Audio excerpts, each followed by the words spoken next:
This podcast is brought to you by the Podtower, hosted by the Watchtower database. Visit youtube.com/thepodtower for informative, hilarious DC animation-themed podcasts and live streams every week. And check out the Watchtower database for DCAU video essays, timelines, fan theories, and more.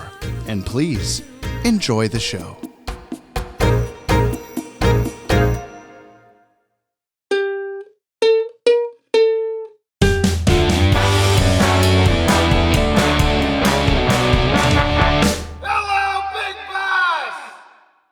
If you've been here for 10 minutes already, I'm so sorry. If you've been here for an 2 hours already, I'm so sorry.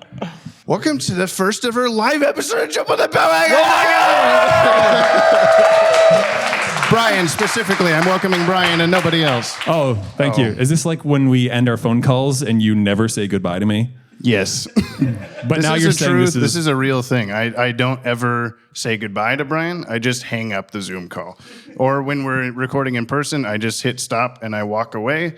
Yeah. There was one time that I said goodbye to Brian, and it was right before. I didn't even consciously do it. It was before his gut surgery, and I said goodbye, hung up, and then he just had dread for like a week because he was like, he said goodbye to me. I'm not going to come back for this. And it was so solemn too. It was just like, all right, man, good luck at the surgery. I'll never see Hope everything goes well. Again. It's like, thanks, man. He goes, goodbye. Forever. And then I pulled his life support out from the wall. I wasn't even on life support at that moment. He did it anyway. Okay, who here has never heard an episode of this podcast in their life? Yes! Yes! Hell yeah! That's everyone. Every single person. That's everyone raised their weird. Hand. I was going to ask who, like, places people have come from. I know we have Justin from Alabama. Okay, can we please get everybody? So this is Justin. He's our buddy. He flew from Alabama. Had a crazy layover in Dallas. What time did you get into town? 4. 4 a.m. Oh my God. And it's like 5 p.m. and he's here. Did you sleep? Maybe an hour. All the times before coming here that Brian wanted to take a nap, he was trying to channel it into you, like, please take a nap. Go to sleep. Okay, so we have Alabama, dear God. We have Seattle. We got Seattle. We have Astoria, Oregon, right here. Oh, yeah. Smaller bus. What? Can we get a show of hands from Big Bus? There it is. Portland. We got some friends from Portland. Salem. Tacoma. Dang, man. What? After work. What? And you made it just in time to see us fumbling around up here. You walk in, you see us messing up everything and sweating buckets, and you're like, this is fine. I drove 6 hours for this. This seems right. Yeah. Yeah, I was hoping we could compare like Alabama to like down the street. So I walked here. Did you know this is episode 114 of Jump on the Bat-Wagon? Yes. The first episode of the show came out in June 2021, but I believe we recorded it in March or April. I think it was April. So we're coming up on 3 years of doing this. More like you're coming up on 3 years of me forcing you to do this, and you're just gonna continue.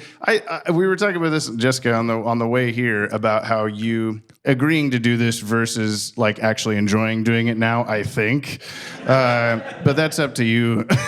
Hopefully, whatever happened up until this point today will be the helping factor to making you actually want to continue past this point. I mean, I feel like every day I have to like think to myself, like, is this something I want to do for another 8 years? Yeah. And yeah, I think so. It's just like working with you on Vi-Reality. It's just like, oh, this is another 18 years of this. Yes, exactly. Great. Put me in an uncomfortable bot suit. I will. I'm here for it. I think I told Brian like 3 different times that like, oh, that's the last time you'll wear the bot suit. And then I would put him in it again. Yeah. I'm James from the Watchtower Database YouTube channel. I'm here to show my good buddy Brian the entire DC animated universe from start to finish in the controversial Airdate order for the very first time. I do that every time, too. Even over Zoom, it's weird. It's so that he may view these shows the way human beings experience them in the far gone days of the 1900s. And speaking of 1900s, that's when Brian was born. Me too, So but are you. it was a segue. It was a good segue. And he has 6 days until he turns 40 years old. And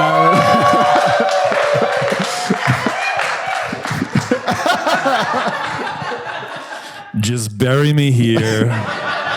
And I'm not gonna make it any I would love if farther. we could all sing Brian a happy birthday at this time. No. Happy birthday to you. In 6 days, happy birthday to you. In 6 days, happy birthday, dear Brian. In 6 days, happy birthday to you. Woo! Thank you. I had nothing to do with my conception. Just putting that out there. I didn't ask for this. And I'm Brian. Yeah! I was waiting for him. Me too. Anybody get the time at the time of this recording? 5:21. 5:21 p.m. Thank you. Superman, the animated series, is streaming on Max. My dog. And available on DVD and Blu-ray. Unofficially, my other dog. Where are they? Why At didn't you bring the home. dogs? They're walking here. Oh, that makes sense. If you'd like to follow along at home, listener, I'm talking to you in the cyberspace. You can head over to bit.ly/watchdcau. Links in the show notes, I assume, because I'll do it later. Why are you getting closer to me? No! He has power. Power is mine. Today we're watching the Superman the Animated Series episode, World's Finest, parts 1 through 3. Oh, yes. Oh, Your- okay. Yeah. Yeah. Yeah. Yeah. Your prediction last time was that this was going to be a competition of some kind. Yeah. And I said, yeah, kind of. Any last final guesses of what World's Finest could be about? Wrong. Fuck. What? Yeah, no. Huh? What? Okay. Huh? This first aired Saturday, October 4th, 1997, at 9 a.m., 9:30 a.m., and 10 a.m. in succession. Wow. On Kids WB, this is one day after last episode, Father's Day. This aired number 29, 30, and 31, but produced 39, 40, and 41. I hate everything That about middle this. number is your age in 6 No! days. This was written by Alan Burnett, Paul Dini, Rich Fogel, Steve Gerber, and Stan Berkowitz. That's more than one That's person. a lot of people. Directed by Toshihiko Masuda, who previously directed Speed Demons. Do you remember what one that was? Yes. Which one was it? That was the one where Speed Racer comes in from out of town. Yes.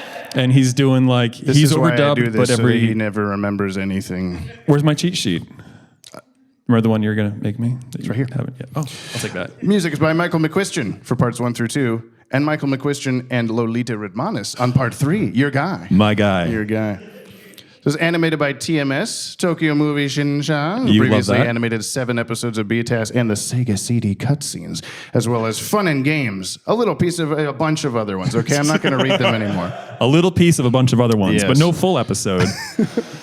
Listeners at home, or all of you later on, you can head over to the link in the description to send us a Yoppie beverage and support the show. We'll give you a shout out in an upcoming episode, and we'll also do a push-up for every $1. So send us coffee for our health and your entertainment. Today's Yes. Yoppie bevs come to us from Vitz, Hey! who bought 3 Yoppie bevs. That guy.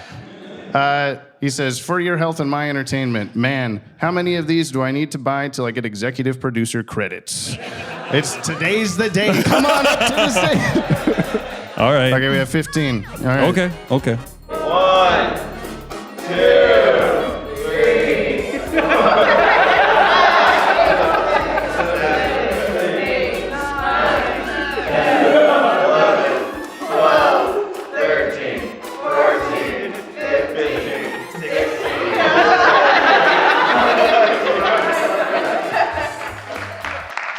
Yes. We're so talented. Could do push-ups. Bet you can't do that when you're 40. Maybe not at this Yeah, rate. maybe Who not. knows? One last thing that I have to tell you before we watch this, Brian, Yes. and it's been something I've been looking forward to telling you for quite some time. up until leading up until Is this the moment? Is it happening? Are you getting down on one knee? Yes. Sorry, Jessica. Impress me. So we have World's Finest Parts 1 through 3. I told you this had a secondary title, yes? Oh, yeah. Yes, this was also released on home video on August 18th, 1998 as the Batman/Superman movie. Oh! This is a Batman thing? Yeah! And they all And knew you that. all knew this? So are you ready to watch the Batman So Superman are they movie? competing for who's going to be the superhero? Maybe we'll watch it in a second. Someone's going to get fired. I bet it's Superman. fired from the Daily Planet because he didn't go into Perry White's office last time. Yeah. Yeah. He Now just we left. Hey, I have Bruce Wayne here to fire you. That's a weird turn of events, all the way from Gotham. Hey, Clark Kent. Got some bad news for you. This is your Batman impression. This is my Batman. It's me, Kevin Conroy. It's been so long, I don't remember what he sounds like. Hi, I'm Batman. I think so, yeah. Clark Kent, get in here. I gotta fire you. Well, would you and all of you like to watch the episode? And then we'll come back and talk about it? Yeah, let's do that. Let's do it. Now let's take an awkward 5 minutes to set up the movie. Here we go. Where's the Joker? Who knows? Making haha with Harley Quinn. I don't know, honest. I never went back after he muscled in. I don't want nothing to do with that clown. That's enough. I think you got your answer.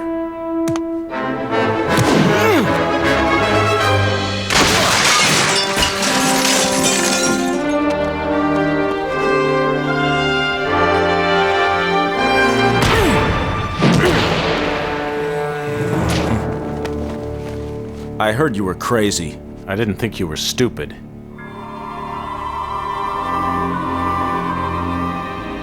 Bruce Wayne. You peaked. I won't have vigilantism in my town. You'll be rid of me as soon as I find the Joker. That may not be soon enough.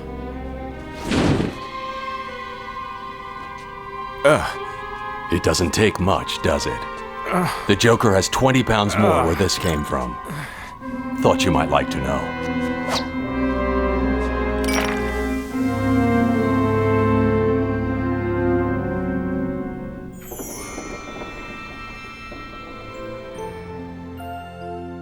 Sing along if you know the words.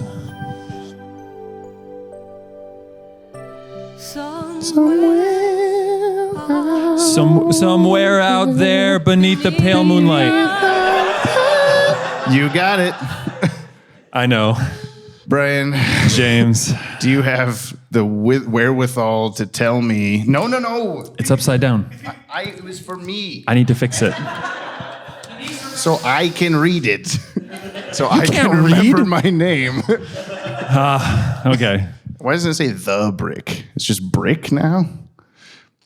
Is it supposed to say the brick?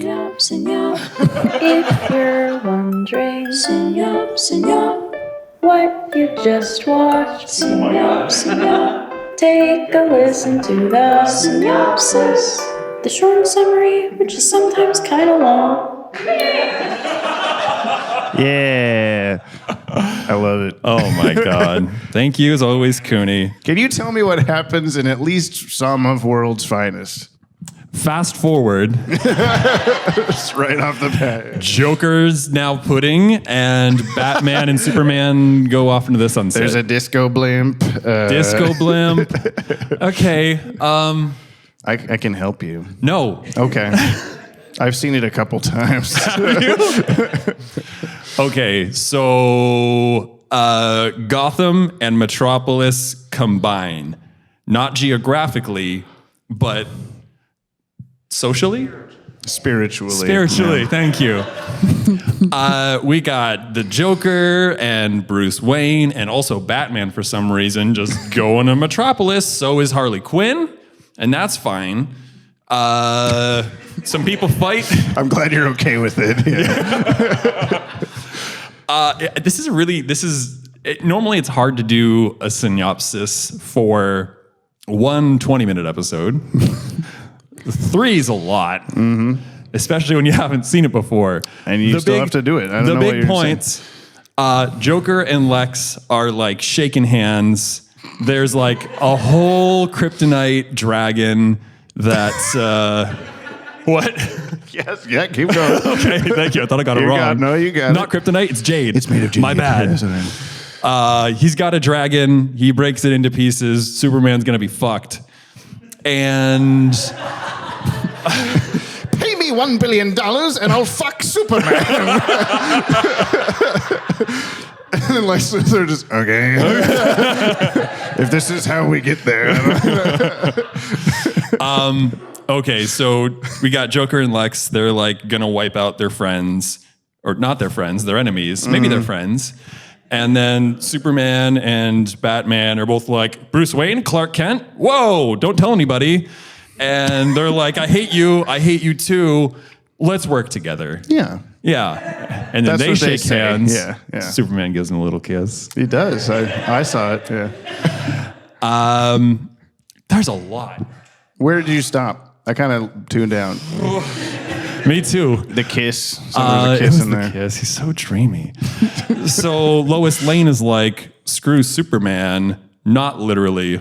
Screw Bruce Wayne, literally. Yes. You assume. You assume she's in love with him. Or at least he hopes or something. You were like, whoa, when he said, He's yes, you really do love me. Like, hold on a second. You've known it for 32 minutes. That's all it takes if you're a billionaire. If you're suave and you're standing on airplane stairs and saxophones play, that's all it takes. Yeah. Yeah. Poor Lois too. She's just like, oh man, I don't know. We're out here and Bruce Wayne and oh my God. Fuck.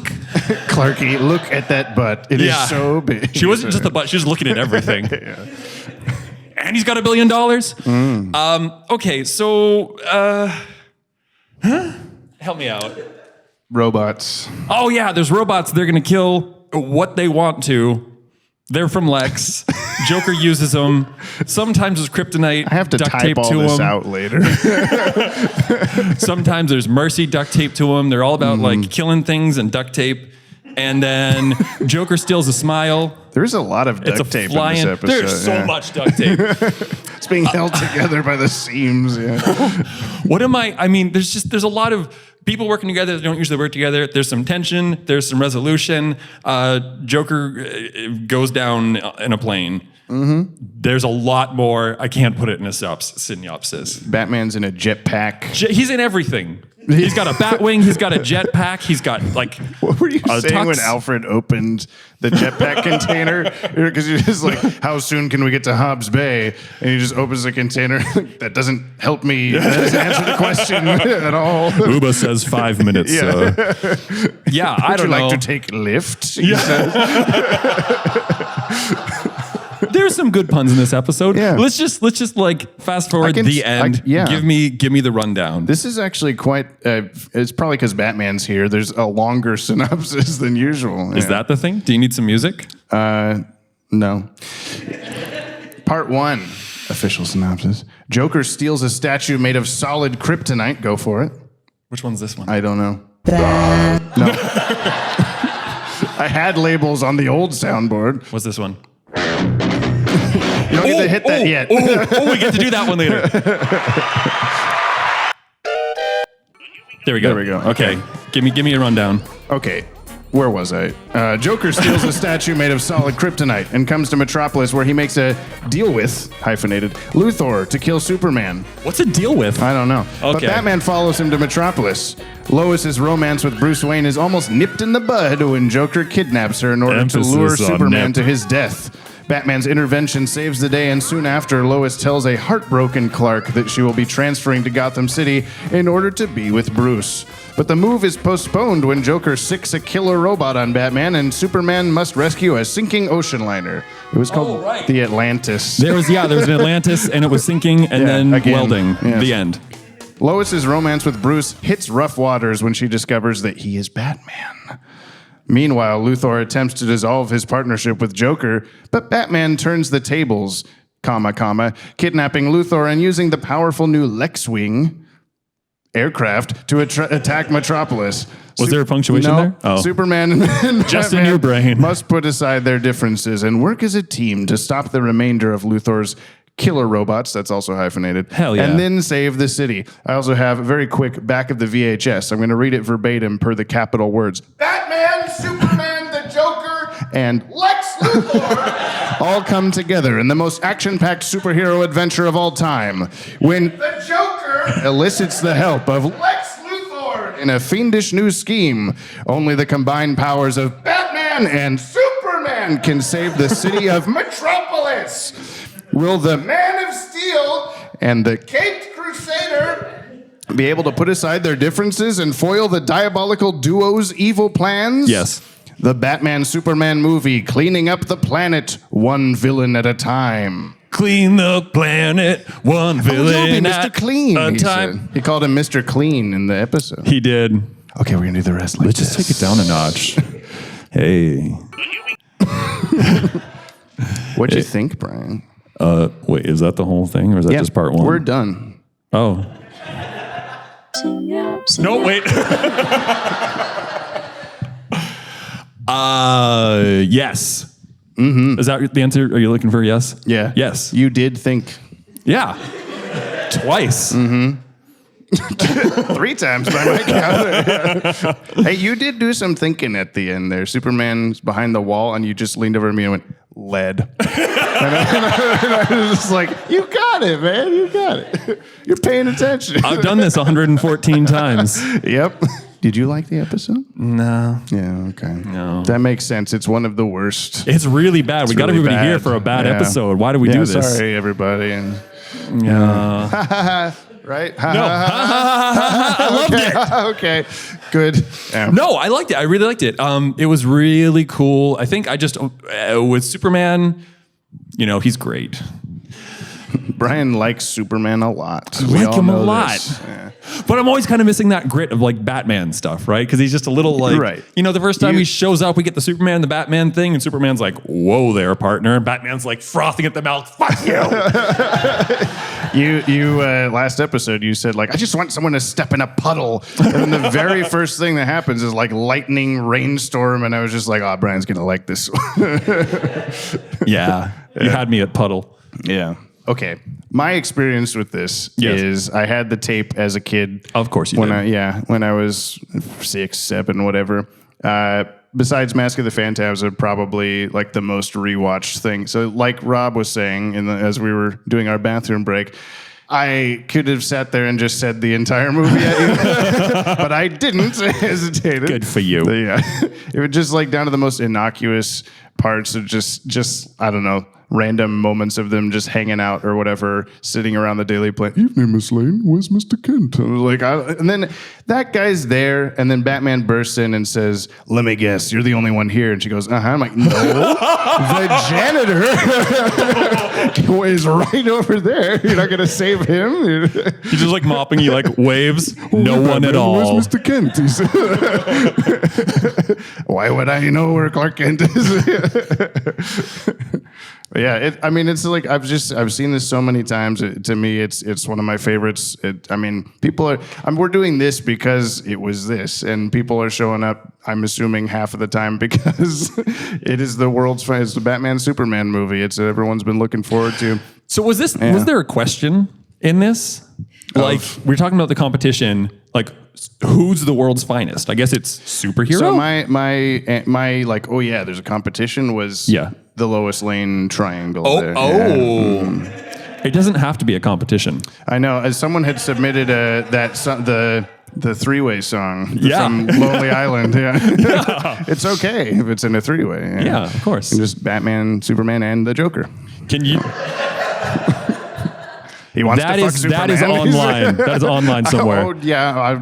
I don't know for sure, but I've never looked that up personally. I don't believe you. Give me your phone. No. My wife is here. Give me your phone. Yeah, that's what I meant. She has a phone as well. Yeah. Yeah, no, okay, so like Batman comes in hot in this. He's just an asshole the whole time. That's one of my favorite aspects of this whole thing. Yeah. Is how much, knowing this is coming up, every time that you've been kind of like mildly iffy about Superman's character, you know, big kind of cheesy Boy Scout guy, and then just kind of wishing that there was more Batman stuff going on, that kind of thing.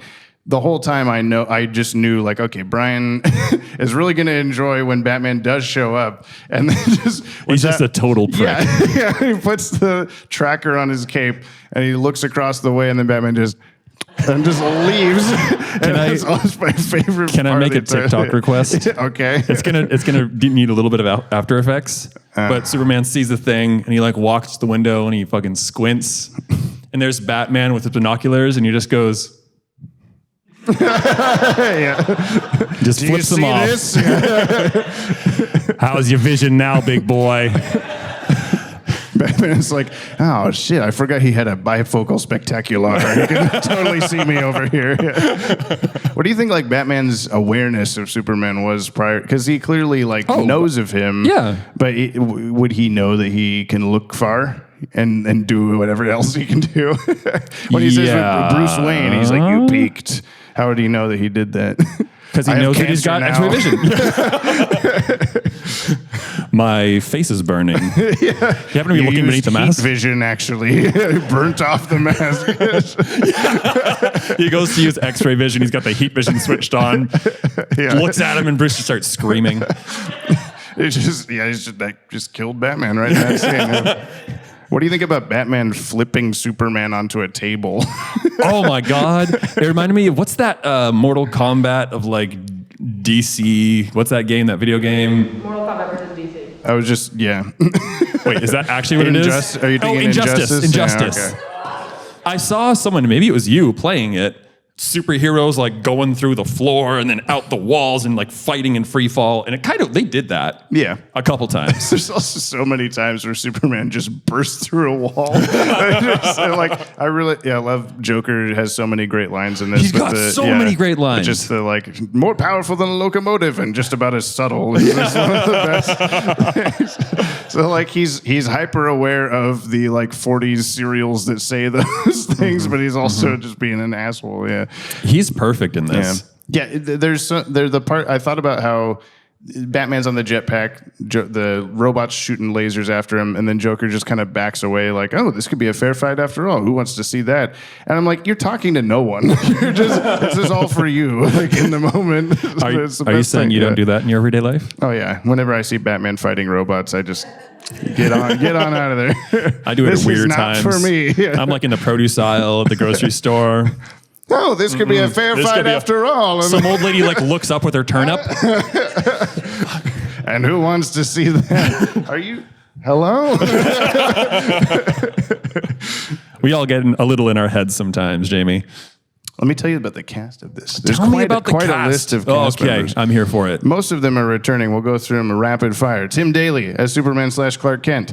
Dana Delaney as Lois Lane, who was also Andrea Beaumont in Mask of the Phantasm. So I guess Batman just has a type. Oh. Which is Dana Delaney. Kevin Conroy as Batman / Bruce Wayne. Mark Hamill as the Joker. Clancy Brown as Lex Luthor. Arlene Sorkin as Harley Quinn. Lisa Edelstein as Mercy Graves, who really got the short end of the stick. Mercy's getting her butt kicked this month. What is that about? We just had an episode of like kind of getting to know her better and like, oh man, like she has a really tragic background and raised off the streets and da-da-da. And then this is just getting hit in the face with a punching. Like the very first thing, she's getting knocked out. Black eye, bruised, broken bones. Boxing glove, and then the fight between the two of them at least was moderately fair, I suppose. But then she's duct taped up to the thing, and all of a sudden, just laughing, ow, and you're like, oh, mercy, you're so sad. Yeah. I've been there. Yeah, in the produce aisle. Bob Hastings as Commissioner Gordon. He was there at the top. I don't remember which one it was. The blue one. The blue one? Robert Costanzo as Detective Bullock. All right, we got some people who know it. And that's enough of that. It needs to be louder. I know. Joseph Bologna as Dan Turpin. Wouldn't you know it? Ephraim Zimbalist Jr. as Alfred. Brad Garrett as Bibbo, which you were so happy to see him, and he was there for 10 seconds. George Zunza as Perry White.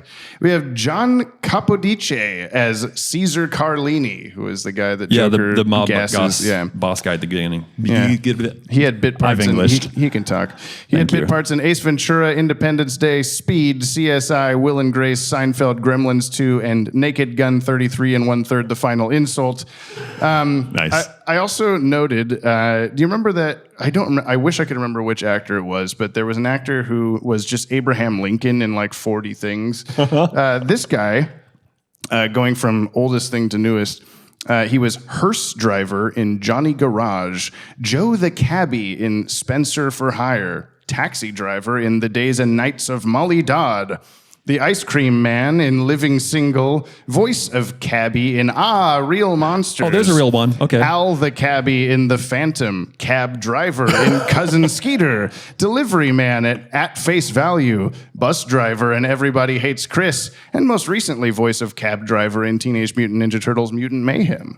Like 3 of those things were real. The rest of them you're just making up. No, I've totally seen The Days and Nights of Molly Dodd. That's of course. He was car driver in Car Driver on the Road TV series, the movie. He was baby driver in Driver of the Babies. We have Corey Burton as Binko, who was in the bar. He got rammed up against the wall. Corey Burton, previously Brainiac. Shannon Kelly as female terrorist in the start on Air Force One. Do you remember that happening? Yes, I do. This was so long ago. That was a weird, Mr. President, back of your head, we got it. Yeah. Just land the plane, it's going to be fine. And then Mr. President back of his head on the newspaper shortly afterwards, shaking hands with Superman. Oh my God, you're right. She was Claire Keepley in 45 episodes of the 2000 Invisible Man TV show and 155 episodes of Sons and Daughters as Debbie Holiday. Those were her 2 main things. She'll be back as 2 more notable DCAU characters. Okay. And last, we have Peter Renaday as Captain. I didn't get a distress call. Oh, What yeah. are you, an idiot? He was previously second longshoreman in Terror in the Sky and Doctor in Batman Mask of the Phantasm. Oh, I thought it was going to be another one of those, he's anything to do with a boat kind of guys. He was boat captain. And I'll get to the trips here because there's a little bit of them. Yes, please. On the DVD commentary, Bruce Timm mentions that this story came about when Kids WB approached the team to make more Batman episodes following a 2-year hiatus of new episodes of Batman the Animated Series and a lapse of syndication rights on Fox Kids. They felt it only natural to introduce him in a team-up with Superman before beginning his own new show. However, as is the nature of the controversial Airdate order, 2 episodes of the new Batman Adventures managed to slip their way into the schedule before the airing of World's Finest. My God. I know. What were they thinking? So many things. Now, this movie was released in Finland as... Can you read that? I don't speak Finnish. It's close enough to stuff you can do. I don't know. Well, where'd we go? Where is it? Why'd you do that? Why did you do that? It's right there. Give it a shot. Nah. Perfect. Which translates to Batman and Superman, a pair of aces, and the Joker. Okay, I'll take it. In part 3, when the larger Wayne Lex T7 hits Superman with a Gatling gun, the explosion is reused footage from a scene in My Girl where Mr. Elon blows a vat of hot lead off its support. Oh my God, I was going to ask. I was looking at this time for whatever reason. I was looking for the explosions. Yeah, as you do. This is a part of being a fan of the DCAU as you look for the explosions. Did you notice that when Superman and Batman were fighting the trio of robots or quintuplet or whatever it was, one of them shot at the floor and each subsequent bullet hit and smoke was the exact same thing about a second behind. It's really nice, actually. Same footage, but it looked cool. There was a lot of... we'll get to keen stuff. Oh, okay. Yeah, okay. The title... Yes. A reference to World's Finest Comics, an anthology 2 comic jokers ran from and an 1940. ace. Yeah, 2 What? aces and a joker. No, the other way. 1941 to 1986, which often featured the teaming up of Superman and Batman. Lois figuring out Batman's secret identity was Bruce Timm's idea. I thought it was an ironic thing to do. She's been with Clark Kent all these years and never saw past the glasses. And then she's with Bruce Wayne a couple days and suddenly she discovers his secret. To be fair, the whole cowl was ripped off. And then she's like, aha, I've seen you before. Somewhere. Are in you my Clark bedroom Kent? or something. What was your problem with the newspaper stuff. Newspaper guy, worked at a newspaper. He's always looking at this stuff and doing, that's not how that works. The button, yeah. It's the orange one. This orange one or that orange one? No, This first one? yeah. That's not how that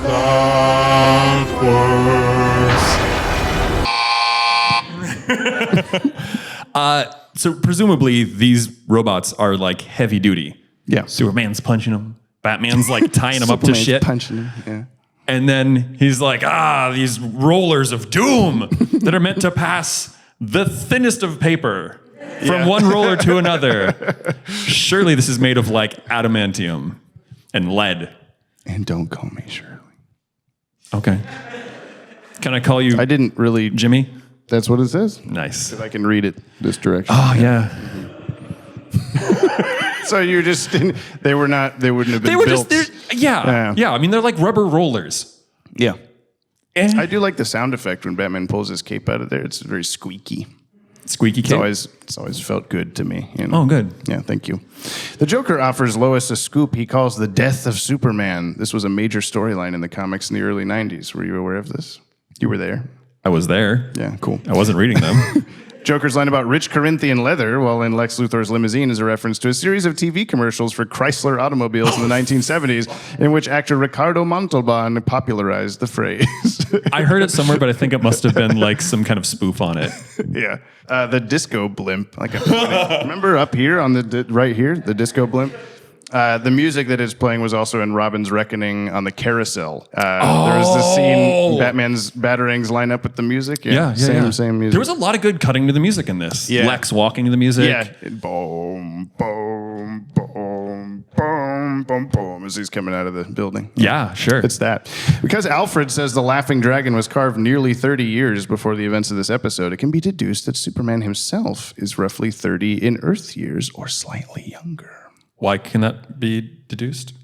Because when the kryptonite came to Earth, and so did Oh, Superman. right. I forgot that was a major baby. plot point in the show.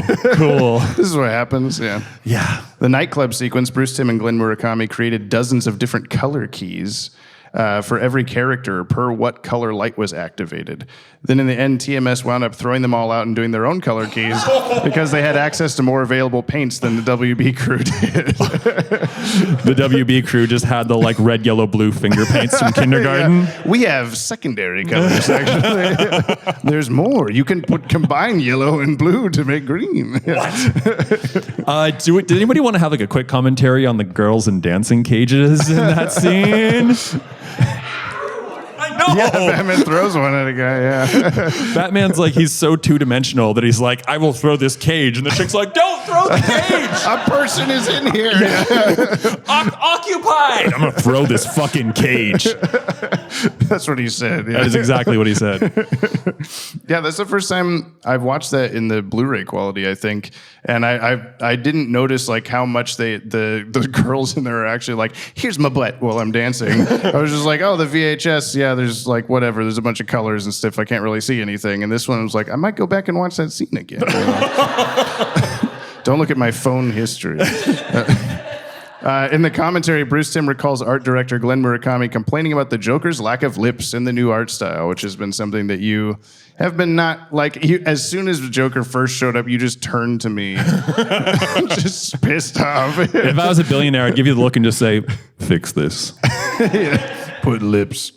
Not just lips, like regular eyes. Yeah, and then make Bruce Wayne look not exactly like Clark Kent. Well, I'll get to that in a second, actually. Oh, cool. Bruce dismissed the concerns about the lips. Then Glenn essentially tattled to Warner Brothers animation president Gene McCurdy. Daddy says no, so you go ask mommy. That's what Bruce says on the commentary.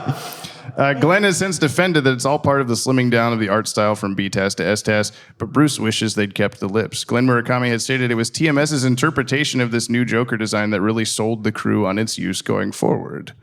This is the first time we're supposed to see the Joker in this new style. But usually we'll see it not from TMS. A little bit of a problem. Mm-hmm. Likewise, when Bruce Timm designed the new Bruce Wayne, he kept in mind the similarities between Bruce and Clark, square jaw, dark hair, etc. Mm-hmm. He made the conscious choice to give Bruce bat-shaped eyebrows.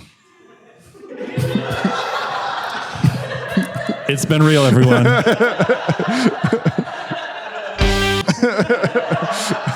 Not enough for you?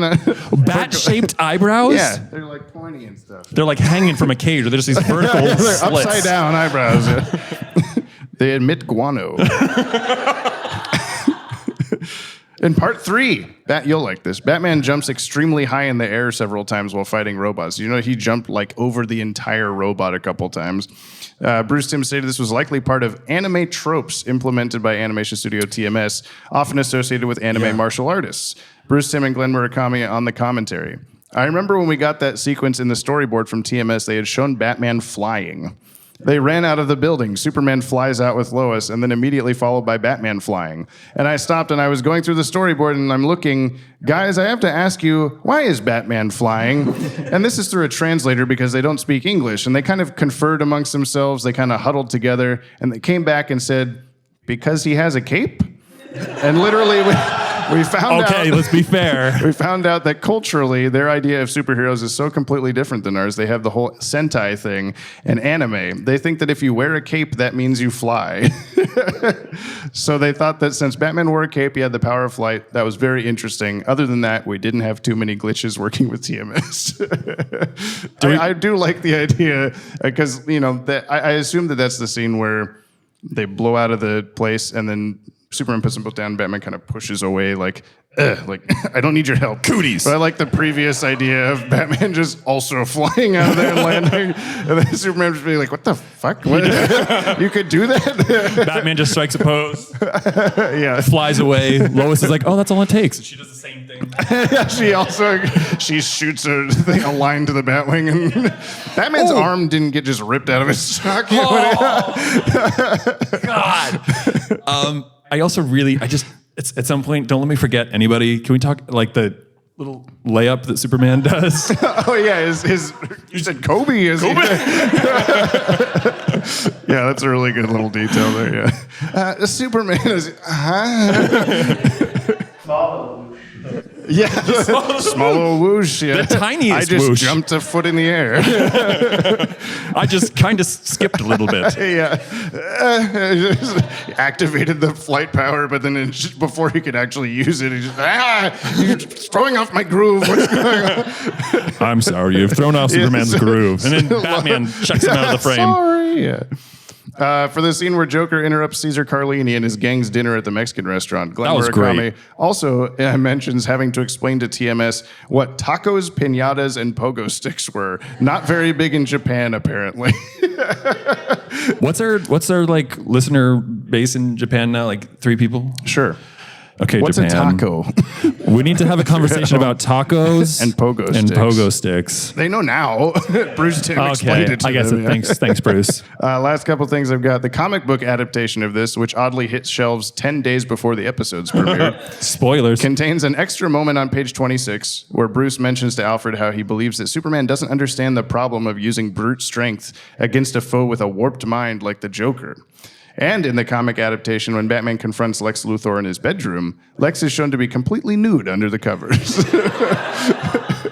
There is a shot where Batman like leaps onto the bed, and then the covers kind of fly up, and it's just this like angle behind Lex where his legs are kind of up, and there's no pants at all. You're just laying on the bed. What do you want, Batman? Can I help you with anything? Yeah, so I shouted out whoever it was. Someone pointed out, yeah, I'd never really noticed it, that Mercy was already in the room. Is Kale okay? Yeah. I was like, oh yeah, she was. Like, what was she doing in there? Just watching. Yeah, I watch Lex sleep. He pays me to do this. Yeah. The thing, like, I think that the bigger problem I had than like the dancing girls in the cages thing, it was the fact that like, here's Mercy, like kind of spread eagle, but like face first on the floor. And then there's just like a naked Lex in bed. And everybody walks in and they're just like, looking at Mercy, looking at Lex, looking at Mercy. And they're like, I actually don't want to deal with this. What did I walk in on? Yeah. Is she Don't worry about. Okay. Get out. He's like, we're doing something in here. I love that. Before they know what's actually really going on, they're like, Or do the they door's ever? locked. Break it down. And imagine him in there with his like laptops open, just under the sheets. Don't come in here. It's fine. It's not. I'm just watching a video of Batman. It's okay. Is that Bruce Wayne? I hear Bruce Wayne in there. And the video's just Joker and Superman and Batman. Yeah. There we go. Nothing. Were you subscribed to Lonely Island? Is that what's going on? He paid him to fuck Superman for a reason. There we go. Yeah. Now it's all over the internet. Yeah, you can blackmail him at any time. The last thing I've got. Due to time and budget constraints, Part 2 was not actually animated by TMS. Per the animator's credits in the end credits, it can be deduced and has since been proven over the last couple of years from various sources that Part 2 was actually animated by Studio Ghibli. What? I might want be news to you a lot of and it. you and you to be very amazed by this. No, so Anybody else? I don't know your preferences. a little story with that. Yeah, story time. I Tell me. talk to Dan Reba all the time because I'm really cool, and he was thank you. He was telling me about how. Do we kiss now? Oh God, please. Oh, sorry. What? I thought we had a. Yeah, I was mentioning him something about how Part 2 had. Can you go away? Not now. Smooth. Brian was shaving this morning. I'm like, you gotta look smooth. When you smooth with the shirt. But I was asking him about because I've always thought that Part 2 looked different, and I couldn't put my finger on it. Is that the one that has all the Akira explosions? Yeah. And there's So there's a bit where Batman's flying in the jetpack, and he just has 16 extra angles to his cowl than normal. And there's a handful of other shots like Joker getting really close in on Harley Quinn's face to scream. There's way more detail than normal and all this kind of stuff. Knowing it now, it's really fun to watch that segment and be like, oh yeah, it's Studio Ghibli. I can totally see it. It would have been, I think, a bigger. We didn't really pay close enough attention to it, but the Totoro in the corner and the little soot guys It bopping totally around. Makes sense now. We probably should have put that together sooner. Well, so I was asking Dan about that. Why are they different? And he was kind of telling me in a way that was you're not supposed to know this information. James, go on. No. It'll get there. Okay. So he was telling me that in a way of you're not supposed to know this kind of a thing because he was under the impression that the animators at Studio Ghibli that had informed him of this, or at TMS that knew, were don't tell anybody that we farmed this out to another group or whatever, especially These one that, schlups. Yeah, these Can you guys do stupid part idiots. 2 for us? I know this is in your Whatever, wheelhouse or your capability, but So then when after that I was like, okay, like always, I'm not going to tell anybody, Dan. I'll keep the secrets. And then within 2 weeks, there was just this giant Twitter thread because someone had noticed in the credits of the episode that all of the animators were just from Studio Ghibli movies, and they're like, oh, I'll put 2 and 2 together. That's really interesting. They made a whole YouTube video about it, and I was just sitting there cool, I don't get to do this or whatever. But Dan, just you're sitting at home one day and just Dan, who did you tell? Sorry. No, but then after that, he was like, oh, well, I talked to the guy at TMS that had told me that. He said it was fine to tell people. And I'm like, okay, now you tell me I can tell people. But he was saying he bets that they probably wish they got Part 3 with the big plane stuff going on. Yeah, it would have just been a guy on a bicycle plane thing, right? Yeah. And it's just soaring through the crowds. Wing, and Joker gets 20 times smaller than Batman. Porco Rosso in the corner. That was Michael Keaton, voiced Porco Rosso. It all comes together. Yeah. Oh, whoa. Are you making a video about this? Mark Hamill was also in Castle in the Sky. What? Mm-hmm.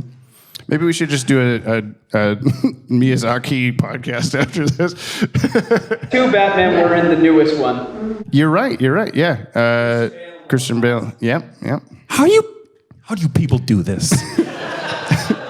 I'm sitting on my porch and a 64 Mustang goes by. I'm sounds like it's got a 289 in it. And you're like, these are the last 100 actors to work on this in this show, and this is how they connect through the rest of the world. By the way, Kevin Bacon's over here doing this. Yeah. You want to ask him? Here's his phone number. I know all these details. 6 degrees of Studio Ghibli. Yeah. God, I'm always amazed. I don't know how people keep this much information in their heads. What was it? I said something during the episode. I just like quoted some line as it was happening. You just looked at me, and I had this thought of just like, what do you expect, man? Like, I'm going to say the movie, okay? We're not watching Aladdin, but it would happen if I did Aladdin also. We got to do an Over the Garden Wall, and I'll do that for you. Speaking of Aladdin, weirdly, when we were watching this, for the first time, I had the thought that Joker's new design, his hairstyle is just like Jafar's like sorcerer helmet cap thing. It's like the same, just he like takes off his hat and he's like just Jafar hat underneath the most that. powerful Joker in the world, he says. Yeah. Hell yeah. He's got a genie under there somewhere. We're talking about Studio Ghibli. You want to do keen effects in this episode? Yeah, but where do we start? All of them. All of them. The end. Okay. No, I'll start with the laser beams coming from the spider robots. Those were pretty keen, especially when super keen. Batman is evading them. And there's one shot in particular where he shoots little rockets. Which, why does Batman have like armaments of any kind? But that's another thing. He shoots little rockets. He's like, I don't like guns. Yeah, I don't but like I do have guns. tiny rockets on my jetpack. 20 times bigger than bullets, he says. And 8 times less effective. Yeah, apparently. Yeah. What are you doing? They look Knock like it off, rockets, but Batman. they're actually just little smoke bombs. Yeah. Batman, that's not doing anything. He just like duct taped Roman candles from like the party store onto his little glider. Yeah. How do you like these poppers from 4th of July? But so the rockets hit the robot, and it kind of goes like, and then it just goes like immediately back at him. The little blast comes off the little nozzle or whatever you want to call it from the lasers. Yeah, sure. That's the first thing that comes to mind ever is the pink lasers on the robots. Yeah, I do like, this is like me being the simpleton here. Of course. For me, it was the explosions and the like light fading, like desaturating, putting it just to like pencil line work. Like those explosions were incredible. Yeah, the little toy boat erupting, and then it's just like all pencil lines for a second. That was really cool. Yeah. And maybe it's not. I have it. Not that. No, that was great. Okay. You just reminded me of the. Okay, so like, homeboy, who was Superman hanging out with, and they're looking at the computer monitor. Turpin? Oh, Dan Turpin. Yeah. Oh yeah. So he's Why got is the like computer a 1986 CRT monitor, and then I don't know, Joker does something, and the brightness gets put up to like 15,000. Yeah. And Dick Turpin? Dan Turpin. Reba. Dan Reba. Okay, so Dan Reba's sitting there and just like blinded. I'm like, that can only transmit so much light? What's going on? Yeah, thank you. Yeah, as a kid, never thought of that at all. But yeah, watching it just now, I'm just like, that literally makes no sense. Joker can't just force more light to come out of the thing. Yeah. It's like your mom walks in at that moment and is like, that's why you don't sit too close to the TV. That's Dan Turpin going like, what picture? What did he mean? I was Get the picture, Soupy, and it's Joker and Superman fucking yesterday. And got a camera in the corner. He's like, yes, what picture? have. Don't worry about it. Grabs the monitor, puts it in his pocket. I might need to check this again later. Other keen things. I don't know. Anybody? Keen effects? Yeah. Peanut Gallery keen effects. The blimp. The disco blimp. Yeah. Oh my God. This guy likes blimps. Well, that is a blimp. That is like Liberace saw that blimp and was like, does anybody here know who Liberace is? Yeah, we do. Liberace sees the blimp and is just like, oh my good God. That blimp was insane. I'm going to hire the Joker. Keen effects? All the cape movement.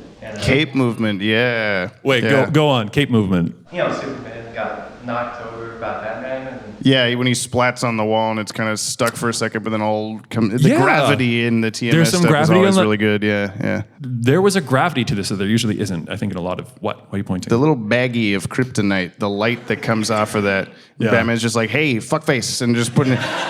Superman just pulls out a $10 bill. Oh no!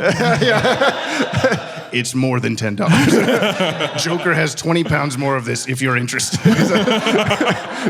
But yeah, what he's the shot of Superman going like is like really cool. How it's like reflecting in his pupils and stuff. Yeah. And then when he throws it into the wine glass and all the light like refracts off onto the table and stuff. I just wanted it to explode. I know that's not right. You want but everything to explode. Yes. Kryptonite plus wine. We never realized it cause a nuclear explosion.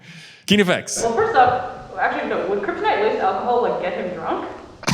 That's a good It might get him dead. Yeah. I really liked a lot of the smoke and mist effects, like the kind of way that drifted across the screen or was like pluming in different areas. I just noticed it a lot, especially when there were so many explosions in the like last chunk. Yeah. So I was just saying like, oh, the volume and like movement on this is so nice. Yeah, the little rockets that come out of the Lex wing to like track the Batwing Yeah. are like very well done. And also just all of those shots from like thousands of feet in the air over Metropolis, like the paintings are really impressive of this city skyline and all that stuff. Yeah. Yeah. Kale? I was gonna say it ends in a that's not how it works, but Bruce doing the tap dancing when all the games. Yeah. Oh, this is a conversation to have. So I've always interpreted that as they're purposely shooting so that he moves to the edge of the building and falls off. But in that first little bit, when they're just like, he's 10 feet into the place and they're just shooting at his feet on purpose, it's like, you could just shoot his body and then he might die. I really interpreted that as they were all stormtroopers. Yeah. Yeah. They're just like, that's it, you're dead. Did any of those hit you? No? Okay, hold on. And then 2 scenes later, Mercy just has like a giant space machine gun and just mows down the entire doorway. And you're like, I think you got it. And just keeps shooting it. I want her to keep going. Kimmy.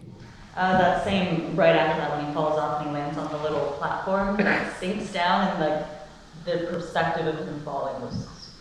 Why can I not think of what? On like the window washer thing? Oh, yeah. Yeah, well, which you, as soon as Bruce Wayne just grabs the side of the building and stops himself, and you just went, no.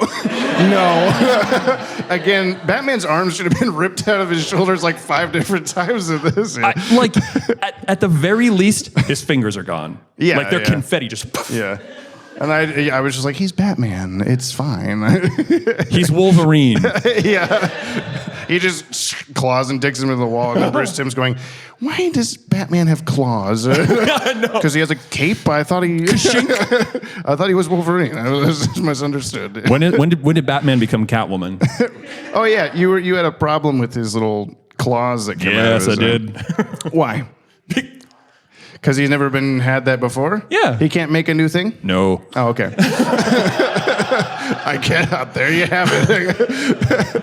I will say, mild spoilers, he does that, I think, one other time ever for the rest of The claw thing? Yeah. Is he like at a fancy dinner? He's like, I'd open this wine. Yeah. Oh, good thing I'm Batman. Shit. Yeah. You remind me that you picked up on, you're like, oh, good continuity when he kept the risky thingies. He gets blown out of the jet wing. No. It's the name of what it is. No, it's not. Yeah, he gets blown out of that and he still has the gauntlets that control the jetpack stuff. Yeah. And you were like, are his gloves different now? And I was like, it was from the thing. You're like, good continuity. And then he just Spider-Man's everywhere. Yeah. I'm Peter Parker now. Rob. Did he just leave them in the street? What? Who? Take the gauntlet. Oh, yeah. Who knows? I also had that thought with the robot is on street level chasing him with its little wheels that it pops out. Again, another moment where you just went, oh, when the wheels come out of the robot. They're on the street level. They're going, and Batman spies the Daily Planet like 20 blocks away and goes, And then Lois Lane is in there, blah, blah. The laser shoots through the window. That was sweet. That was very keen. Batman jumps through the window, and I'm like, okay, the laser was from 40 stories down. And then 10 seconds later, the robot's just casually climbing also through the window. Like, were you on the building already? How did you get up there? Science. He does the thing at the beginning, it only does the thing in like 14 seconds. That's true, yeah. Maybe it's faster than we think, yeah. It's not hard to find people in this audience that are better at this than me. Yeah, this is what happens when we do the normal podcast, and there's people just screaming at their phone. He showed it was 14 seconds earlier. Oh, okay. Derek comedy. Yeah, but now I can hear it. Yeah, lots of keen stuff in this. I mean, the animation was just really good the whole time. I'm happy that the Studio Ghibli. I almost said Studio Junio. That would have been way worse. The Studio Ghibli episode doesn't like stick out as any better. It's just like a little bit different. Because I was worried knowing that now that I'm like, oh man, are part 1 and 3 gonna like suck, and part 2 is gonna be like, oh my god, Studio Ghibli. But no, it was just, oh, Batman's a little pointier now or something. It just happens. Yeah. Lois Lane more doughy-eyed than usual. It happens. What do you think about Lois Lane falling for Bruce Wayne in like 5 minutes? It happens. Okay. We'll love the commentary from Brian. Superman's powers. Do you have any new powers or weaknesses in this episode? I don't think so. I think he was pretty normal. He was very aware of super light seeing. Yeah. He can look through bright lights. We haven't really seen him do that before. Yeah, okay. What do you want to call that? I'll write it down later. Do you want to do like ND filter irises or something? There you go. You just like spin that shit. That's a joke for you. Unless anybody else here is a photographer. Oh, right. Of course you know ND filters. ND filters. ND filters. ND filters. ND filters. I'm doing a bit. Everyone raised their hand. It's no amazing. Proof that they didn't. Yeah. Yeah, I like that. Or something along the joke of him looking at the blackmail porn from before. Don't worry about it. Yeah. How strong was Superman in this episode 1 through 10? He was pretty average. Yeah. I mean, there was a moment in. So I edited this together as the movie version that you would have seen on the tape, so you didn't have to have the opening credits every single time that we dipped in and out. But the commercial break moments on the movie cut are sometimes in a different spot. There was one where Batman and Superman are fighting the robots in the warehouse or whatever near the end. A robot is crawling up towards Superman. It's a close up of Superman looking up at the robot, and then it fades to black. Yo play. And then yop, get it while it's hot. And then it fades back in, and there's a whole little sequence of the robot coming up and zapping him, and lasers, and then it does its big claw thing and hits him across the room. That little sequence of shots was not in the movie cut on the tape as a kid, so I was always like, okay, Superman's on the ground, he looks up and sees a robot, and the robot has so much time to go, hit, and then hit him, and I'm like, move. But it makes so much more sense when you know he couldn't have, because he was being lasered or whatever. So it's just such a weird choice to we gotta cut out 5 seconds of this. So I don't know. You know what 5 seconds really annoys me about this? What? Superman getting lasered. Let's just cut it. Yeah. Yeah. It doesn't need to be there. Everyone understands a Superman. You get it. You get it. You get it. Everyone gets it. But that adds to the level of what Superman. Is he strong or not in this? I feel like Superman episode 3, part 3 of Last Son of Krypton, big airplane, and he's having a really hard time keeping the airplane up. This one he's doing hacky sack with it. Whoop, flips it upside down and all this stuff. You're playing hacky sack. He's just whistling. Yeah, twirling it like a Harlem Globetrotters. He knows how planes work. Yeah. I haven't tried to lift a plane before. He's like, you don't lift it, you just spin this thing. Spin it upside down. Yeah. So I guess that was kind of a stronger than usual moment. Sure. That he could move a whole plane. Yeah. What's that in the sky? It's a bird. It's a plane. It's Superman. Flipping a plane upside down. Oh, God, what's going on? There's a bird and a plane and Superman flipping the plane. The bird's freaked out. The bird is not having a good time. Yeah. I'll give him a solid 7.1. Surround sound. No, if that's 5.1, I'm so stupid. No, there's 7.1. Of course there is. I knew that. 7.1. Lana Lang in a cage out of 10. I'm gonna give him 6.1 surround sound. 6.2. Oh. I didn't think this far. Smiley face yo-yos. How about exploding ass grenade marbles? I like how they all clink, poof, clink, poof. And then Superman they're grenades. No shit, dude. I expected Batman to have a snarky remark at then. I said, I expect the unexpected, but I should have been like, yeah, I know. Like, they've been exploding. Hey, Bruce, get a load of this. I'm also smart. Those are grenades. Thank you, These Superman. things? Can we leave? The building is about to explode. Yeah. Hold on. There's a word for this. Grenade. I knew it. Batman's usefulness. Batman's usefulness. Real useful. Yeah. He did lots of good stuff. Yeah. He was ahead of the game the whole time. Yeah. And Well, most of the time. answer me this, riddle me this. I'll riddle you Batman. anything. Little bat on the cape. Yeah. He's like, I know where you are. Yeah. Superman goes, touche, crushes it. Why does Batman, how can he still track him later? He's like, beep, beep, beep on the Batwing. He's like, oh, he's over there. When does he track him? Superman sees through the bright, flies away. Batman's like, oh, little dots on my screen. There goes Superman, and follows him. Is it a Superman tracking device? It just knows, all Kryptonians in the area are over here. Why does he know that? He's Batman. Does anyone know? Anyone have an answer? Yes. In the Batman, he checks out Superman, like his movement across the city by like jet stream. Like, That's not canon. That's not part of this. This isn't canon. an example of some way that he could track him by like tracking the stuff that moves like jets around. Okay. Actually, I do like that. I like that. Huh? Just because he found one tracker.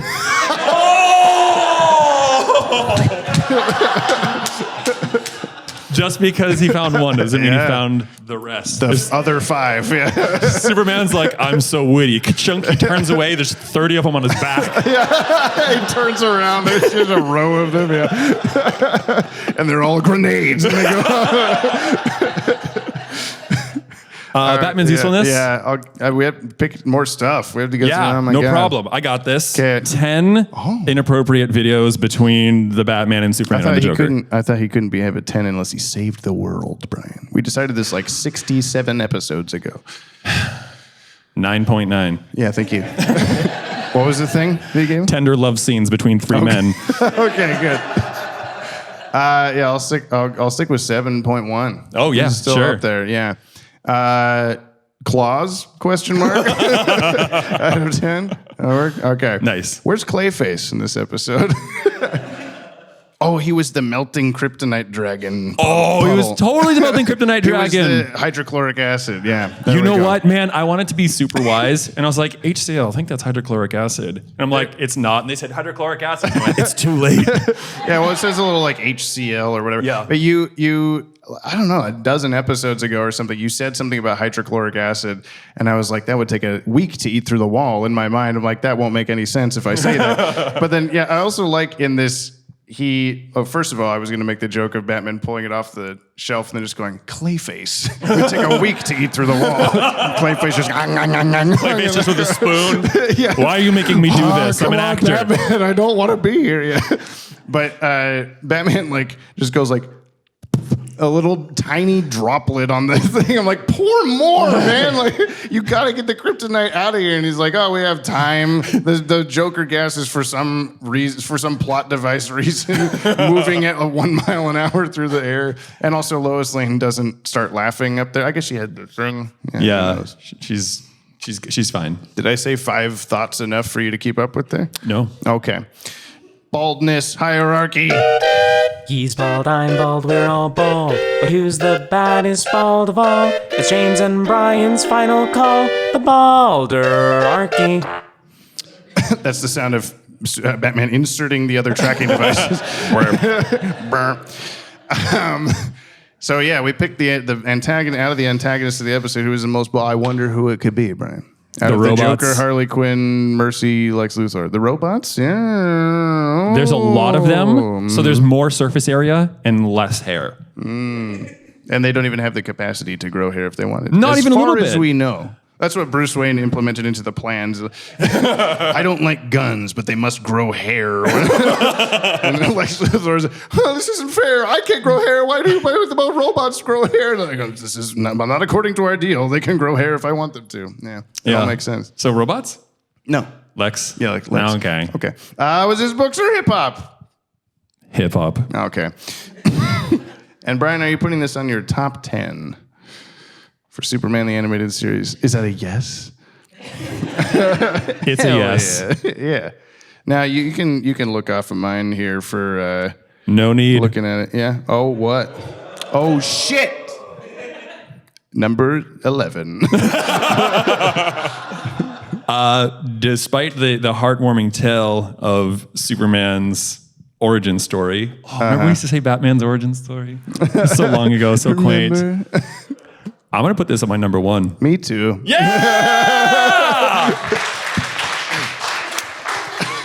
Ow. Just do it with the phone. That's the sound of Batman's second tracking. Yeah, I mean, I knew it. I've known it since the start. This was going to be at the top. I'm definitely putting it on the Yop 10 as well. Oh, shit. You want to look at your list? I do. Make a decision there? You want to read them off for the folks, the good folks at home and in the crowd? Wait, what? Read them, please. Yop 10. From 10 to 1. I always forget this one. Holiday Do you remember how to read? Bullet for Bullet. Yeah, turn it upside down. Harley's Holiday. Beware the Grey Ghost. Second Chance. Almost Got Him. Riddler's Reform. Robin's Reckoning Part 1. Feet of Clay Part 2. And Heart of Ice. Oof. Mm-hmm. I think I have to put this at number 4. Oh, what's that under? Robin's Reckoning. Mm-hmm. So Heart of Ice, Feet of Clay Part 2, Robin's Reckoning Part 1, and then this whole shebang. Okay. Mine's going to number 1. Oh, really? Yeah. I have a really soft spot for Robin's Reckoning, also being on the tape as a kid. Yeah. But when we watched it, I was like, yeah, this is pretty good, but part 2 kind of kills it a little bit. And then also just the fact that, like, watching through all of these as we have been has been a little bit eye-opening for me. I was worried because, like I said, this is the first time I've watched this on the Blu-ray quality. So it's been years since I've seen this. I was thinking, like, I really hope this is actually as good as I remember it being, because there's plenty of dialogue. I remember plenty of the whole thing. I remember, okay. But like the nostalgia glasses, on top of it, that it's good, man. If Bruce Wayne was wearing them, he'd look exactly like Clark Kent. I think that. Thank you. Yes, bat eyebrows. Thank you very much. I think this does hold up sincerely for me, and I'm very pleased because it's great, right? It's really good. Yeah, they all know. They know. Yeah. Awesome. Well, we have. We're gonna play the song now. Right? Oh, shoot! Play the song. This is Kimmy Laveau. Kimmy is the singer of the Yoppie Mail song. Singer, creator, producer, director, writer, animation studio. Oh, God. Oh. This is intimidating. Jesus. Can you give me... Oh, is that good? All right, so sing along, folks. Sing it if you happen to know it.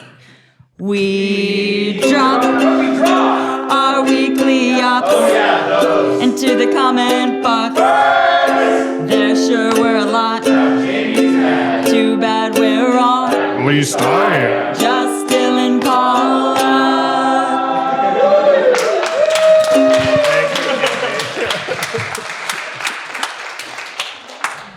That's the part I've been looking forward to the most out of all of this, honestly.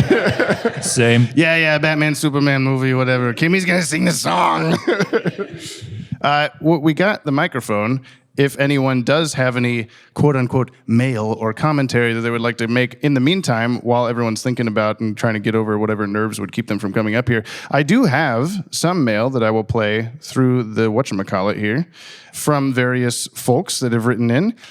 Just for time constraints, I'm only going to play a few of them, listeners at home, just so you know. Yes. I'm going to begin with Eric LeBeau, who wrote the Balderarchy theme song. Sending this one a week in advance because I'll be out of town by the time I'd normally submit it. I'm going to be at a convention meeting Tony Todd from The Crow and getting him to sign my original film strips I own from the film. Hope everyone has a good time. Here's from Eric LeBeau, World's Finest. All right, it's finally time. After waiting so long, we finally get to the superhero crossover I've been waiting for. Because you call on... That hero is on another network. Damn it! But seriously though, this is one of the best bits of superhero media out there. I think I have some complaints. Let me look at my notes here. I brought a sticky note. Joker's minions are awful shots. Oh, Joker spends all that time painting that jet to look like a smile, and somehow Superman and Batman don't make it there till he's done. Yeah, that's it. Till then, keep calm and yap on. Oh yeah, the kryptonite played a pretty big role in this. That is certainly, a large mineral one could make a joke about. Wait, no, please, stop. I don't want to make that joke anymore. Thank you, Eric. Nice. Kale, you're here. Do you want to be Kale from the Kryptonite Preservation Society? Now, I will say I've been noticing. So we've had Kale's been sending in updates on if there's an episode with kryptonite in it, like the size of the kryptonite, all that kind of thing, and where it's located, what happened to it. Just as the Kryptonite Preservation Society is keeping track of such things, and I really loved the I just recently took a trip to Japan and they had this great statue there. They're just keeping up with it, and it's all been leading to this moment. No pressure. I'd like to report a crime against God and humanity. It was a work of art. It was. And I know. Broke it. Yeah. Not just broke, like chiseled it in half. Yeah. I am broken. It belonged in a museum. My museum. Yeah, exactly. Also, it's vibes where Sarah McLachlan's building a mystery. Yeah. Sarah McLachlan is building a mystery. Oh, yes. Yeah, the vibes. I'm sorry. The vibes. Did you not see it? I saw it. Yes. Thank you. Yes. I that statue. Yeah, President applause. That statue sticks in my mind, of course, from being a kid watching this movie so many times. And yeah, the whole shot of just melting away is like, but it was so pretty. I want it. Also, I like how at some point they say it was 20 pounds, and yet he puts it in the box, and Harley Quinn's like, "Oh my god!" It's like, okay, yeah. We have from Ryan Hipp, of course, from Front Row Video to Mima's Den. The quest for Camelot trailer intensifies. One of the Batman Superman movies ever made. It says. Cinema peaked when Batman threw the stripper cage with a stripper still in it. It's truly everybody's favorite, the Batman Superman movie. And look, we all love this Batman Superman movie. Let's not use that as an excuse to knock down any ones we don't love, okay? Let's just feel the love, man.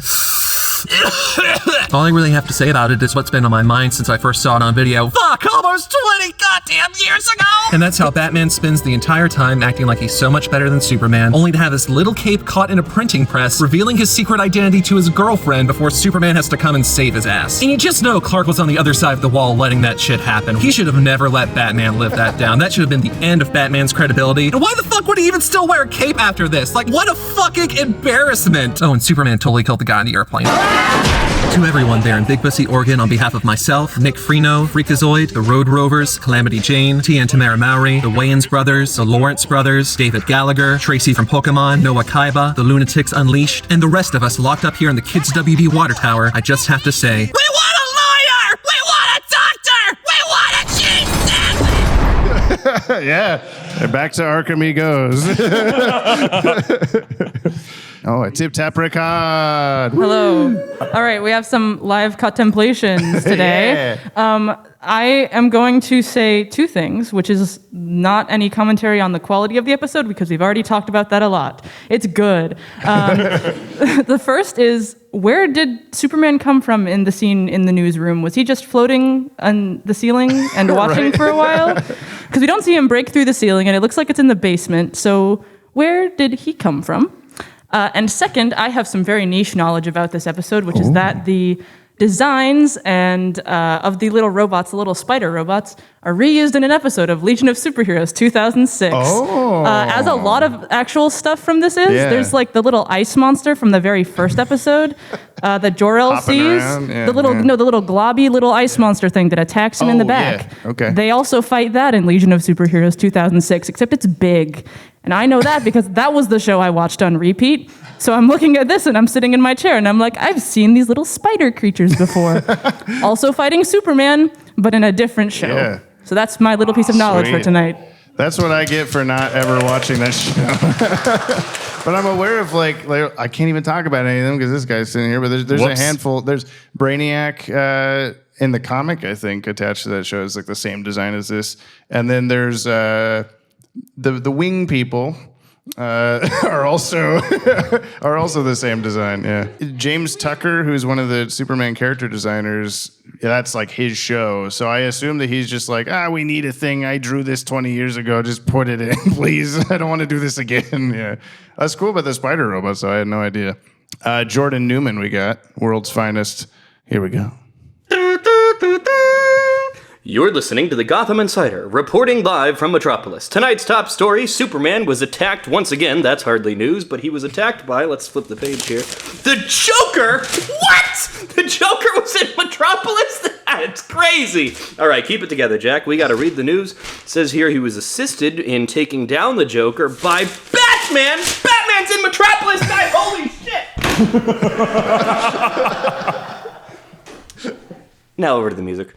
I could obviously talk about how cool it is to hear the Batman and Superman theme in the same episode of television, which makes my little leitmotif-loving heart so happy. But instead, I'm just going to talk about the Jack-in-the-Box at the beginning playing the Joker theme diegetically, which means that in-universe, that's his actual theme song that he uses regularly, because he used it when he was on a talk show and almost got him as well. So people just know that that's the Joker's theme song. That's kind of fun. Never apologize for loving your fandom and try to stay optimistic. Yes. Yeah.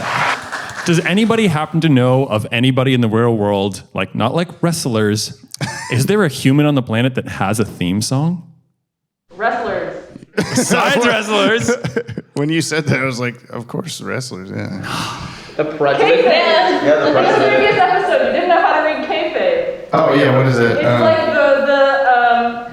the mask of fantasy or reality that goes on for wrestling, that it's like all a real thing, but it's actually just a script. Like, you want to come up here and do the rest of the podcast? No, that's helpful. And kayfabe, that's how you say it? Okay. Yeah, okay, all right. Of course, Vitz knows. Woo, Portland. Why did that sound so sarcastic? It wasn't meant to, but it totally did. I'm actually from Oklahoma, so yay, Oklahoma. All right, so I have notes. So I'll bring it. Oh, yeah. Okay, so Superman definitely killed that guy on the plane, but I say Joker definitely killed that guy with the laughing gas in the antique shop. Oh, yeah. Harley definitely pogo stick that guy in the face to death. And the Joker at the end somehow 100% not dead somehow. Yeah. Despite definitely can't get out of that, right? Landed in water. Yeah. Oh, yeah, that's it. Yeah, he landed in water. He's fine, yeah. By the way, the sound used for Batman's grappling hooks, like in the second episode, is identical to the reload sound of the guns in GoldenEye and Perfect Dark for N64. Yeah. What? Yeah, identical. Yep. Oh, my God, I missed the that. silencer, yeah. I just recently found a whole library of sound effects from this time period. And yeah, it's like silencer 1, 2, and 3 or whatever is the sound that his grappling hook makes. Yeah. Oh my God. The more you know. With those spray paint cans Harley was using, it would have taken her probably like 3 weeks to paint that darn thing. Anyway. All done. Okay, well, Batman already defeated me and I'm sitting here in jail. In the Lex Wing, whenever they flip Batman and Joker, the position they're in had to be part of that secret film that we've been talking about. And by the way, it turns out sending somebody to Arkham apparently just avoids due process entirely. So I think certain ex-presidents maybe need to be sent to Arkham. And my favorite part of all of this was Lex's nipple-less nipples.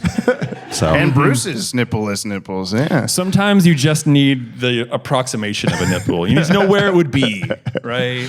Thank you, Keith. Thank you. Awesome. Yeah. We got a Wes.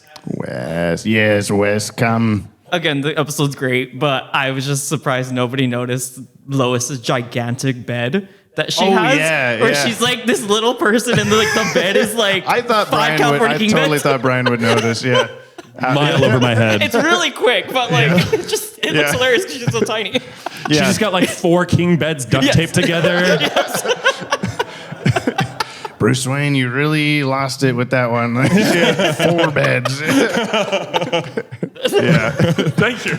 I love how we had to have Wes walk all the way across the room. Big bed? Yeah. Well, this is the Big thing. bus. People, it's awesome to see this in person and for me to actually have some kind of dialogue, some feedback with the listener, which I never get. Thank you for being here. My God. It's cool to see what things people pick up on. Yeah. And I'm like, I noticed this. Everyone noticed this. And there's like a million things that everyone else. It's incredible. Anyway, hey, buddy. I just had a quick cape. Wait, show off the tattoo. Oh, yeah. Now you can see the tattoo. Batman, Superman. Hell yeah. When Batman's cape grew out of his jetpack, that reminded me of the Superman's cape grew out and a couple episodes ago.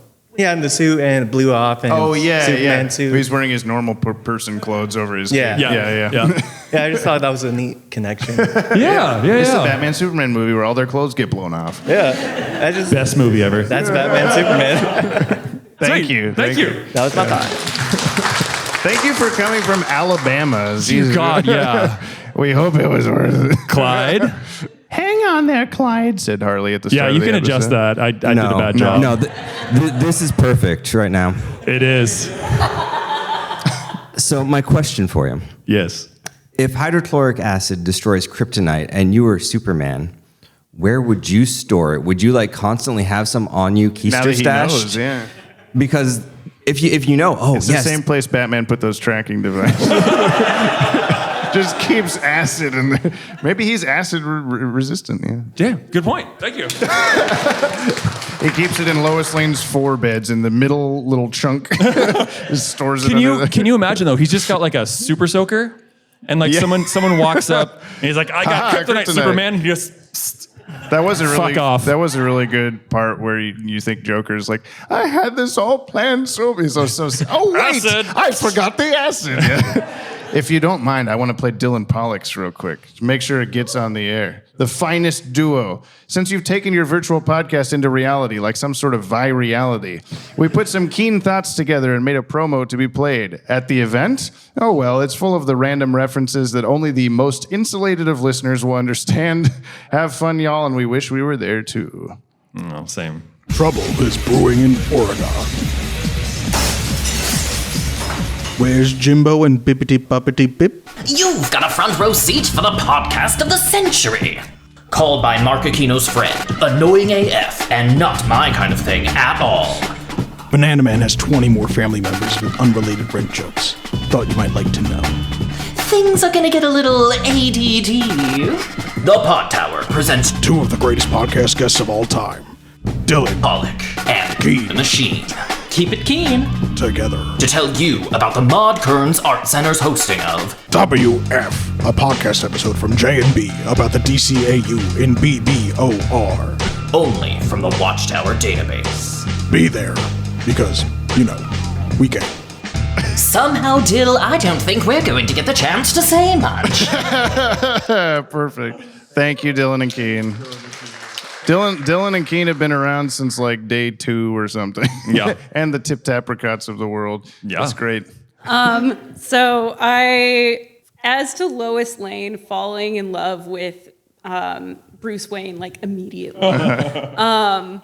I mean, she's been pining after Superman for how long at this point? It's been and a then hot he minute. like totally blew her off. So like it was kind of just a rebound move, really. Yeah, that's actually Okay. the first time that I've noticed that was in this viewing was like, I completely, as a kid, I'm like, oh, there's a boring talking scene at the start. I don't care of the whole like Lois Lane being like, hey, it might be nice if we could like go to dinner or something. He's like, yeah, I have to go save the bank. And then she goes, yeah, whatever. And is all disappointed. And that sets up that she's able to like fall for Bruce Wayne because Superman's not giving her the time of day. I never really caught that as a kid. It was just like, I guess they just likes Bruce Wayne as a handsome man or something. But yeah, you make a good point. Handsome, rich, actually paying attention to her. Yeah, exactly. He's a triple threat. I was kind of like blown away by how immediately she was just like, no, I can't possibly be with you now that I know that you're Batman. Like, I was like, you're in love with Superman. What? An alien from another planet. Yeah. But I know everything about him. You wear a costume and you put a mask on your face. It's weird. It's the black suit. Yeah, it does it for her. Yeah. Thank you. Thanks, Vesper. I've got one from LexCorp Cares. WF devastating news. Update on the Wayne LexCorp collab. Just to break character for a moment, congrats on doing a live show. This show brings me so much joy every week. I hope you all have a great show. Oh, thank you, LexCorp. Thank you. They do care. Anyway, back to glorious corporate culture. Good morning, Jargon and Breslewith. I regret to announce that the Wayne Enterprises LexCorp collab on murder space robots will no longer be happening. When asked for comment, Mr. Wayne said that he didn't have the imagination and that he didn't like guns. I love guns. I want to put a gun on a robot. Anyways, I've got lots of cool stuff to do. Lots of really awesome things in LexCorp. Bye. Always good, yes. It's the scene of the robot doing the thing in 14 seconds.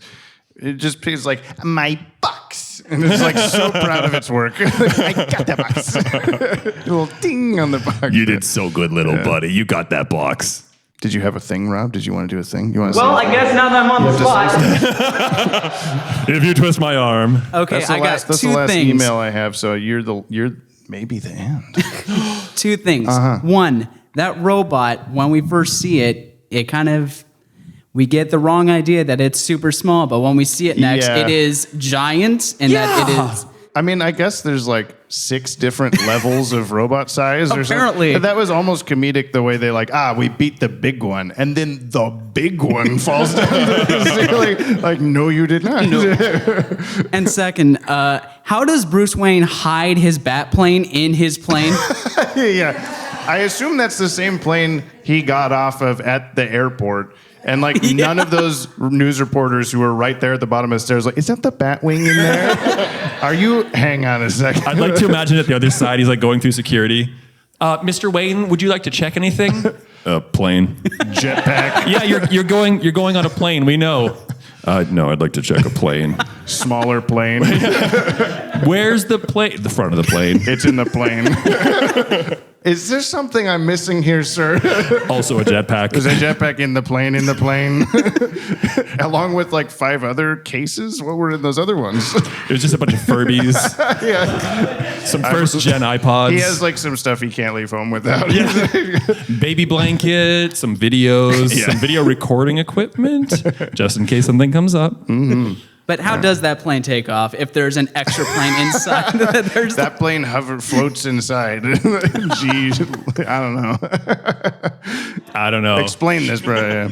Thank you, Rob. The plane inside the plane helps the outside plane take off. Yeah. It's like your inner child helping you run through a field of flowers, but with aeronautics. As Bruce Wayne's leaving, Superman goes and tries to push down the Wayne. Hang on, is there another plane in here that's flying the plane? And then Batman's in there and does one of these. Batman, you're cheating. There was something that I left off of the top 10. I wanted to ask, do you want to start doing I'm asking you this, you're going to say no, but no. We have the episodes top 10. We also have the movies top 10. This isn't technically a movie, but so far we've had 2 movies in quotes. So Last Son of Krypton and World's Finest. You put this above Last Son of Krypton? Yeah. Is that true? I would as well. Okay. Yeah. I think we're going to start one of those. I think there's 4 other ones. Spoilers. That are going to be. We got to do 4 more of these in Big Bus? Sure. If you want us to do that, I guess. Yeah, that's it. We did all the things. I'm going to tell you the name of the next episode. You can guess what that's it. Look so embarrassed in front of everyone. Fuck. The episode is called The Hand of Fate.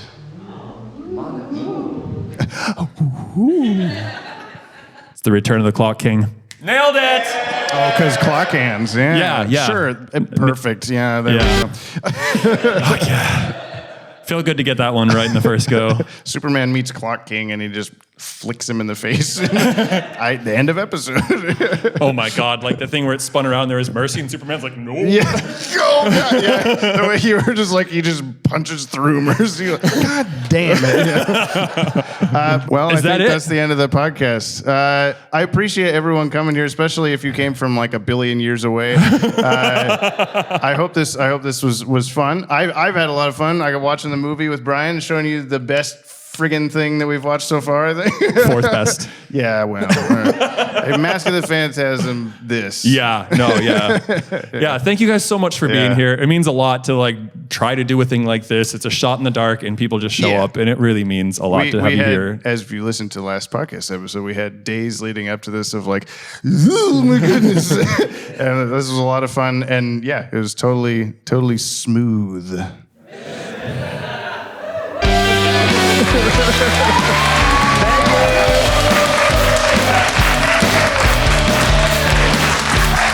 We'll see you next week.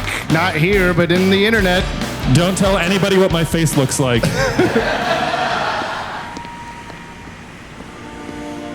Come to make sure I'm leaving? Actually, I thought we worked pretty well together. Not that I want to make it a regular event. She's all yours now, if you can handle that. But you'd better be good to her, 'cause I know where you live.